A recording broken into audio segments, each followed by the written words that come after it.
Olá, eu sou a Rosiane, estou aqui para apresentar o trabalho final da disciplina Problemáticas da Educação Física, do curso de mestrado profissional da Unesp Rio Claro.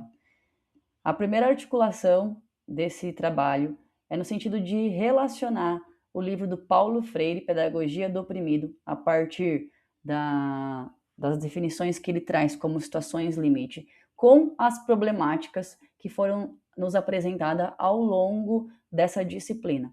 Essa articulação se dá a partir da ideia central dessas problemáticas, ou então desdobramentos e elementos que podem surgir a partir da reflexão dessas problemáticas no ambiente da escola. O Paulo Freire ele traz como situações limite a definição são condições históricas, sociais, culturais e econômicas que parecem impedir a transformação da realidade e limitar a ação dos sujeitos. São barreiras concretas vividas no cotidiano, muitas vezes percebidas como algo natural, inevitável ou impossível de superar. Ou seja, são obstáculos que desafiam os sujeitos, mas que também podem impulsionar processos de reflexão, conscientização e transformação social. Então, a primeira problemática se refere às atuações docentes.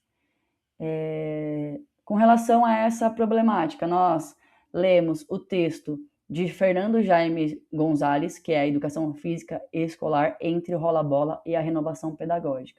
O autor traz 3 tipos de atuações docentes dentro da escola. A tradicional, pautada no ensino do gesto técnico, relacionada ao esporte. A atuação relacionada ao desinvestimento pedagógico, que o autor também nomeia como rola-bola, ou seja, aquele profissional que se relaciona com a aula sem muita intencionalidade e a ação do professor se limita basicamente a disponibilizar e controlar os materiais esportivos e ocupar os estudantes. E também as práticas inovadoras, ou seja, aquelas que buscam, de fato, tematizar a cultura corporal de movimento. Em relação às interpretações das atuações, o autor do texto ele traz 3 elementos: a transformação, os processos de transformação da área, as condições objetivas de trabalho, a cultura escolar e as disposições sociais do professor. Então, com a ascensão do movimento renovador em 1980, os profissionais que se enquadram, né, nesse modelo tradicional e de rola-bola entenderam a crítica ao esporte como uma afronta pessoal. Já aqueles que possuem práticas inovadoras, com o processo de transformação da área, entende-se como um espaço para abertura, para novas possibilidades, e coloca a educação física como parte do projeto escolar. Com relação às condições objetivas de trabalho, né, o autor aponta remuneração, formação, jornada de trabalho, quantidade de alunos por turma, estrutura ou a falta dela e a falta de materiais. Essas condições de trabalho, ela tem relação direta com as 3 atuações. Então, tanto o profissional que está dentro do modelo tradicional, do rola-bola ou das práticas inovadoras, são impactados diretamente com as condições objetivas de trabalho. Em relação à cultura escolar, há um desdobramento em caráter funcional do abandono, a invisibilidade do conhecimento da disciplina e a hierarquia dos saberes. Com relação ao caráter funcional do abandono, tem relação com fatores extra-classe, inclusive aqueles professores. Quando a gente olha para essa questão da cultura escolar, né, e para o caráter funcional do abandono, aqueles profissionais com práticas tradicionais e rola-bola são confundidos com um bom professor. Por quê? Porque é aquele profissional que dá conta dos alunos, que muitas vezes supre uma demanda da escola, uma demanda da gestão, por exemplo, ficar com mais de uma turma na aula. Então, esse profissional, ele acaba, do ponto de vista da gestão, sobretudo, resolvendo alguns problemas ali pontuais do dia a dia, e então ele acaba sendo confundido como um bom professor. Com relação à invisibilidade do conhecimento da disciplina, tanto as práticas tradicionais, o rola-bola e as práticas inovadoras recebem o mesmo reconhecimento a partir do desconhecimento da comunidade escolar com relação ao que é conhecimento da disciplina. Então, aqueles que possuem práticas tradicionais e de desinvestimento pedagógico, por conta da comunidade de uma forma geral, não entenderem qual é a função da educação física dentro da escola, isso facilita essas práticas, e aqueles que procuram trabalhar com o conhecimento da área mesmo, né, de uma forma bem específica, ele acaba recebendo o mesmo reconhecimento. Com relação ao terceiro ponto, em relação à cultura escolar, a hierarquia dos saberes.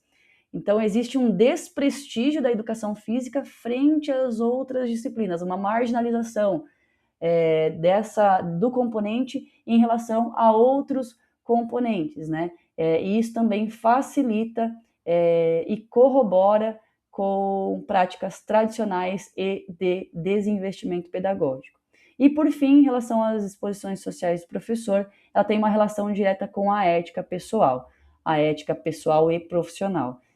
Então, a partir da reflexão, da leitura do texto, entende-se que as 3 primeiras interpretações, elas impactam na ação dos 3 tipos de atuação docente, e o que vai determinar de fato se o professor vai caminhar para uma prática tradicional, para uma prática de rola-bola e para uma prática inovadora, é de fato as suas disposições sociais, ou seja, a sua ética profissional, o seu comprometimento com o trabalho, o compromisso com o componente e com os objetivos do componente, né? Então, está relacionado com a ética desse professor. É o que vai determinar se o professor vai caminhar para uma prática inovadora ou não. Em relação à segunda problemática, teoria e prática. Com relação a essa problemática, nós realizamos a leitura do texto de Soraya Cristina Darido, que é Relação entre ensinar a fazer e ensinar sobre o fazer na educação física escolar. A autora, ela traz o modelo tradicional e o modelo renovador, o modelo tradicional, onde há ênfase no ensinar a fazer, e reduz esse fazer para os esportes, sobretudo aqueles esportes mais tradicionais. Em relação ao modelo renovador, né, traz aqui, para além do ensinar a fazer, o ensinar sobre o fazer. Ele questiona o paradigma da aptidão física relacionada com o modelo tradicional, eleva a educação física como componente curricular, não mais como atividade, tá? No decreto de 1971, e a educação física enquanto componente, ela passa a ser responsável por um conhecimento específico, que busca uma compreensão das práticas para além do fazer, inclusive por meio da dimensão conceitual. Nesse sentido, existe um equívoco aqui de entender a dimensão conceitual como mais importante que a procedimental, mas não, as duas têm um grau de importância paralelo em relação a essa problemática. Nesse sentido, essa problemática tem uma relação direta com a problemática 5, que eu vou mostrar mais adiante. A terceira problemática diz respeito aos aspectos legais. Nesse sentido, nós lemos o texto Educação Física como componente curricular da educação básica, aspectos legais, de Fernanda Emoreta Impolseto e Soraya Cristina Darido. Aqui as autoras, elas trazem uma evolução da educação física frente às legislações que respaldam a nossa área. Então, com a LDB de 1961, a educação física ela é obrigatória nos cursos primários e médio e limita a idade até 18 anos. 10 anos depois, no decreto de 71, retira a referência de idade, acrescenta itens de facultatividade, que são trabalho superior a 6 horas por dia, maior de 30 anos de idade, que presta serviço militar ou que é fisicamente incapacitado. Então, esses itens são acrescentados nesse decreto de 71 como itens de facultatividade. A gente entende essa é a lógica do mercado aqui nessa modificação da lei. Ainda que, nesse sentido, entende a educação física como atividade. Então, aqui até 71 ela não é entendida como componente. Isso muda com a LDB de 96. Eu trouxe aqui o trecho da legislação. A educação física, integrada à proposta pedagógica da escola, é componente curricular da educação básica, ajustando-se às faixas etárias e às condições da população escolar, sendo facultativa nos cursos noturnos.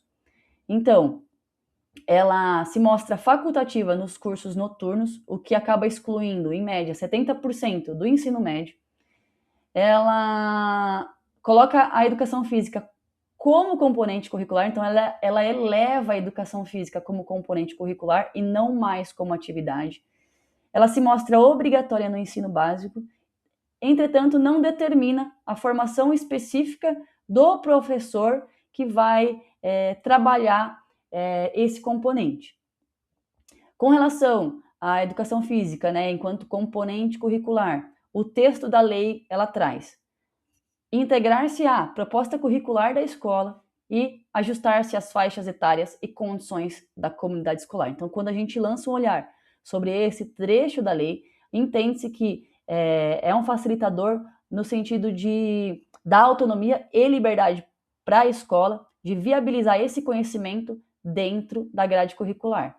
Já quando a gente lança um olhar sobre esse trecho da lei ajustar-se às faixas etárias e condições da comunidade escolar, entende-se que ainda mantém uma visão biológica da área. Mais à frente, na lei de 2003, vale lembrar que essa é a atual condição da educação física hoje, né? A partir das alterações que se deram com essa lei, existe um questionamento se foi um avanço ou um retrocesso, uma vez que entende a educação física ainda como um componente eminentemente prático e que provoca o cansaço físico. Por quê? Porque ele acrescenta, ele define de forma mais específica alguns itens aqui de facultatividade. Então, ela é obrigatória, porém facultativa em alguns casos. Eu trouxe aqui o trecho. Então, é facultativa ao aluno que cumpra a jornada de trabalho igual ou superior a 6 horas, maior de 30 anos de idade, que estiver prestando serviço militar inicial ou que, em situação similar, estiver obrigado à prática da educação física, amparado pelo Decreto-Lei nº 1044, vetado e que tenha prole. Então, com relação a esses itens de facultatividade, né? Fica uma dúvida. O que é facultativo? A aula ou a prática física da aula? Uma vez que, a partir da leitura da lei, entende-se que ela provoque o cansaço físico. Então, aquele estudante ele pode participar da aula de uma forma diferente, que não prática, se ele se coloca, se ele se enquadra nesses itens de facultatividade.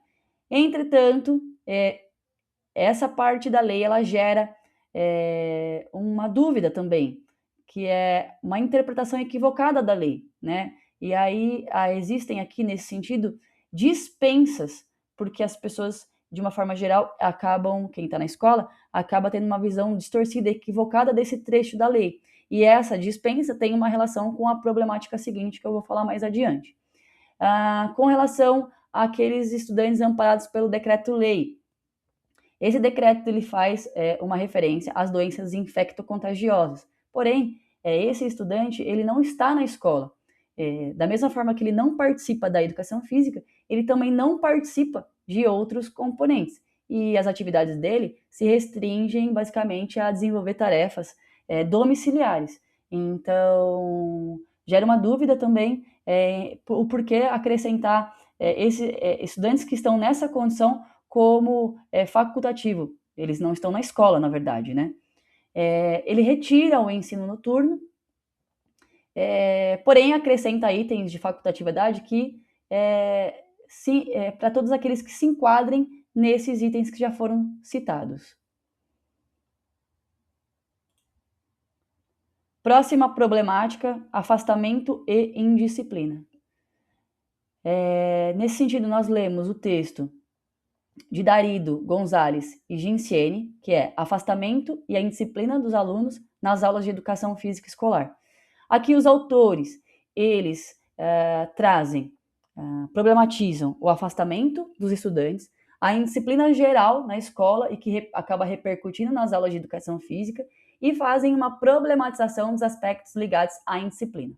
Então, com relação ao primeiro item, né, em relação ao afastamento dos estudantes, existe uma relação direta com os aspectos legais, que foi o que foi mencionado na problemática anterior em relação ao entendimento equivocado dos itens de facultatividade. Então, aqui, nesse sentido, alguns estudantes apresentam atestados médicos de condições pontuais de saúde que impeçam ele a participar ou ela a participar das aulas, e isso acaba gerando um afastamento desses estudantes em relação ao componente. Além disso, a repetição dos conteúdos, o autor, inclusive, os autores, né, eles inclusive trazem como exemplo o voleibol. Então questionam se o voleibol que é trabalhado no 6º ano é o mesmo trabalhado no ensino médio.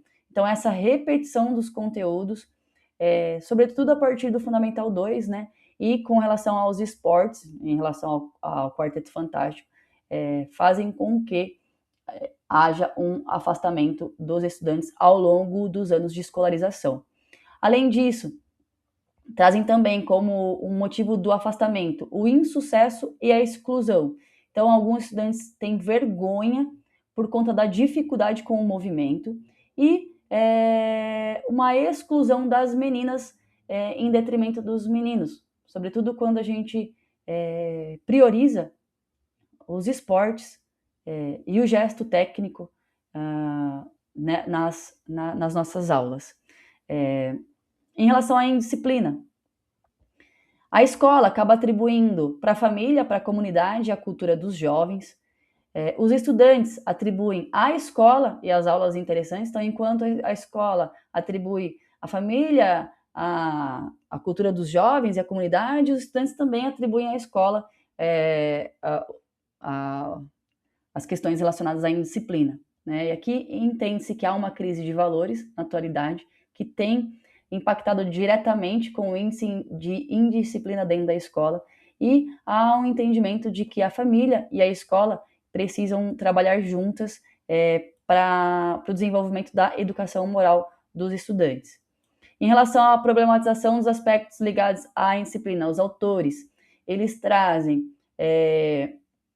metodologias de ensino diversificadas para aprendizagens significativas, inclusivas desses estudantes. Então, aqui eles trazem o Sport Education, a aprendizagem cooperativa, o modelo de responsabilidade pessoal, futebol carreiro, e o TGFU, como possibilidades e métodos de ensino diversificados na tentativa de diminuir afastamento e indisciplina dentro da escola. A próxima problemática: inquietações sobre o ensino do esporte. Então, nessa problemática, nós lemos o texto do André Luiz, que é Inquietações no tratamento do esporte na educação física escolar. O autor, ele traz também o modelo esportivista e o modelo renovador. Dentro do modelo esportivista, o olhar sobre o esporte, ele se dá numa perspectiva onde há experimentação sem contextualização e o esporte como um fim em si mesmo. Aqui, nesse modelo esportivista, não existe um esporte da escola, existe sim a reprodução do esporte enquanto fenômeno esportivo na escola, é uma reprodução do esporte dentro da escola. Com o golpe de 64, o esporte ele é mais estimulado por meio do treinamento de equipes esportivas para competições.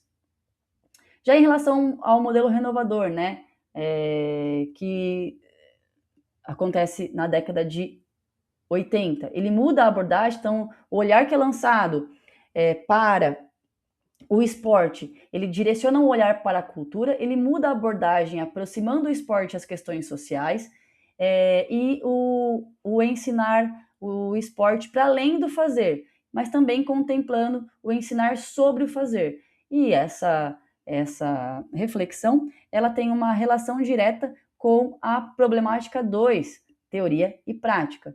A ideia aqui não é a retirada do esporte, mas entender que o esporte ele também pode ser trabalhado de uma forma diferente para além do modelo esportivista. Em relação a esse novo olhar em relação ao esporte, né? A gente faz uma conexão novamente aqui à atuação docente com intencionalidade. Então, esse texto também se relaciona com a problemática número 1, quando a gente questiona atuações docentes, sobretudo aquelas relacionadas ao desinvestimento pedagógico ou ao rola-bola. Esse ensinar a fazer, ensinar sobre o fazer, entende-se a partir do olhar sobre o esporte, que ele amplia os saberes corporais, para além dos corporais também os saberes conceituais. E a última problemática, que é gênero. O texto que foi do Osmar, Educação Física e a Questão de Gênero, e também o texto do Leandro e da Mônica, que é Masculinidades na Educação Física Escolar, um estudo sobre os processos de inclusão e exclusão. Aqui o Osmar, no texto dele, né, no primeiro texto, ele faz uma definição, ele traz uma definição de gênero, sexo e orientação sexual. Então, gênero é uma condição social através da qual nos identificamos como masculinos e femininos. Sexo tem relação com as características anatômicas e a orientação sexual, a diversidade de possibilidades de viver a sexualidade. O Osmar também, ele faz uma problematização em relação às aulas mistas e separadas dentro do contexto da educação física, e ele trata sobre a construção cultural dos corpos, onde entende-se que aos meninos e às meninas são ofertadas diferentes formas de movimento. Então, enquanto para o menino há uma exposição maior ao movimento, para as meninas a tendência é que elas brinquem de forma mais passiva. Então, essa diferenciação, ela reflete no desempenho desses estudantes nas aulas de educação física. Já volto aqui para a parte de alternativas didáticas. Fazendo uma conexão com o texto do Osmar, né? O texto sobre as masculinidades, os autores trazem a formação de diversos tipos de masculinidade, que são hegemônica, subordinada, cúmplice e marginalizada. Essas masculinidades, elas estão presentes tanto em aulas mistas quanto em as aulas separadas, e ela reforça processos de exclusão, sobretudo se o professor não ter práticas no sentido de diminuir essas tensões. Em relação às aulas mistas e separadas, né, embora elas são consolidadas no ensino público desde a década de 90, com a LDB de 96, e mesmo sendo a forma de separação de composição das turmas, há uma tendência a separar os meninos e as meninas das atividades, sobretudo a partir do Fundi 2. Com base nisso, a gente tem o paradigma biológico e tem uma relação direta com a construção cultural dos corpos. Em relação a isso, as alternativas didáticas que mostram no texto sensibilização e a vivência de situações inclusivas. Bom, apresentei as 6 problemáticas que nós trabalhamos ao longo dessa disciplina, e como essas problemáticas como situações limite, né, como eu já mencionei no início. E para além dessas problemáticas, existem outras situações que também podem surgir de acordo com a realidade de cada um.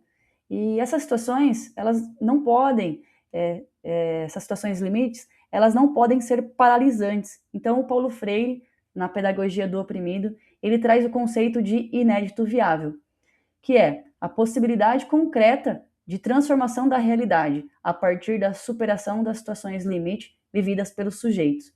O inédito viável representa aquilo que ainda não existe plenamente, mas que pode ser construído coletivamente por meio da reflexão crítica, do diálogo e da ação transformadora. Não se trata de uma utopia impossível ou de um sonho distante, mas de uma possibilidade real de mudança histórica e social. Então, essas problemáticas elas não podem nos paralisar. A gente precisa buscar alternativas viáveis para resolver esses conflitos e essas tensões que existem, ou diminuir essas tensões dentro do cotidiano da escola.